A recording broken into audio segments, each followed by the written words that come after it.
जब से अफगानिस्तान में तालिबान की सरकार आई है, तब से पाकिस्तान को ऐसा लग रहा था कि जैसे अफगानिस्तान में तालिबान की नहीं, बल्कि उन्हीं की सरकार आई हो। और पाकिस्तान की जो पूरी जनता है और वहाँ की जो सरकार है, उन्होंने इस मामले पर भारत को भी आंख दिखाना शुरू कर दिया था।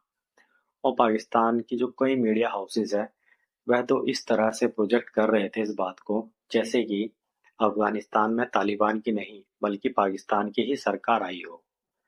और वह अपने आप को इस तरह से दिखा रहे थे कि तालिबान पर पाकिस्तान का ही कंट्रोल है।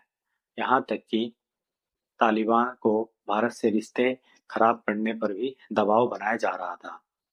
लेकिन तालिबान ने क्या किया? तालिबान ने बिल्कुल उसका उल्टा किया। तालिबान ने भारत से अपने संबंध सुधारे और भारत के खिलाफ किसी भी तरह की बयानबाजी नहीं करी। यहाँ तक कि कश्मीर को लेकर भी तालिबान ने एक भी बयान नहीं दिया भारत के खिलाफ। और भारत को अफगानिस्तान में इनवाइट भी किया और कहा कि जो भारत अपने प्रोजेक्ट चला रहा है ना अफगानिस्तान में, उसे पूरा करे और अपना दूतावास भी काबुल में दोबारा खोले। और इस दूतावास की जो सुरक्षा है वह खुद तालिबान करेगा। वहीं तालिबान ने पाकिस्तान को भी साफ कहा कि वह भारत के साथ जाएगा, ना कि पाकिस्तान के साथ। और तालिबान ने वादा किया भारत से कि अफगानिस्तान की जो जमीन है, उसका उपयोग वे भारत में आतंकवाद फैलाने के लिए बिल्कुल भी नहीं होने देंगे।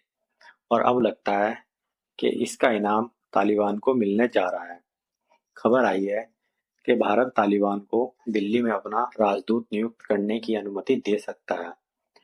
और आप समझिए कि यदि ऐसा होता है, तो ये भारत का तालिबान को एक साफ समर्थन है कि वह तालिबान को मान्यता दे रहा है। हालांकि अभी तक जो है ज्यादातर देश इस कदम से डरते आए हैं, क्योंकि जो तालिबान की छवि है वो एक कट्टर और आतंकवादी संगठन के रूप में बनी हुई है। इसलिए बाकी के जो देश हैं वो इस तरह का कोई निर्णय नहीं ले रहे हैं। हालांकि जो चीन है ना, वो तालिबान को पहले ही मान्यता दे चुका है। अब भारत को भी लगता है कि यह तालिबान को मान्यता देने का सही समय है। भारत यदि तालिबान को मान्यता देता है, तो ये भारत की सिक्योरिटी और भारत के भविष्य की रणनीति के लिए भी एक अच्छा कदम है। और भारत को अफगानिस्तान में अपना प्रभाव बढ़ाने में मदद भी मिलेगी इस कदम से, क्योंकि चीन तालिबान को पहले ही मान्यता देकर तालिबान से अपने रिश्ते सुधार रहा है। और ये भारत के लिए बिल्कुल भी ठीक नहीं है। और भारत बिल्कुल भी नहीं चाहता कि तालिबान पर चीन का प्रभाव ज्यादा आए। इसलिए भारत को ये कदम उठाना ही पड़ रहा है और भारत इस कदम को उठाएगा।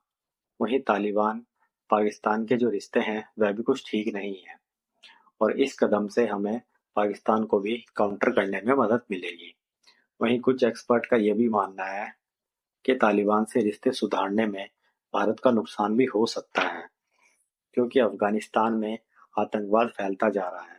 अफगानिस्तान में आईएसआईएस यानी इस्लामिक स्टेट तेजी से फैल रहा है और अफगानिस्तान में तेजी से हमलों को अंजाम दे रहा है।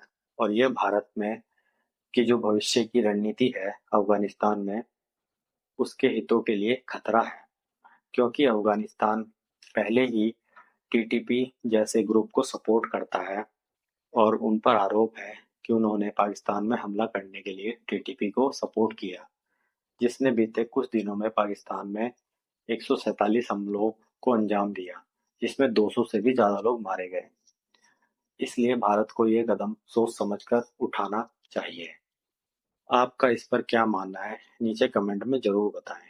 वीडियो पसंद आई हो तो लाइक करें, शेयर करें, चैनल को सब्सक्राइब करें, साथ ही बेल आइकन को भी दबाएं। धन्यवाद।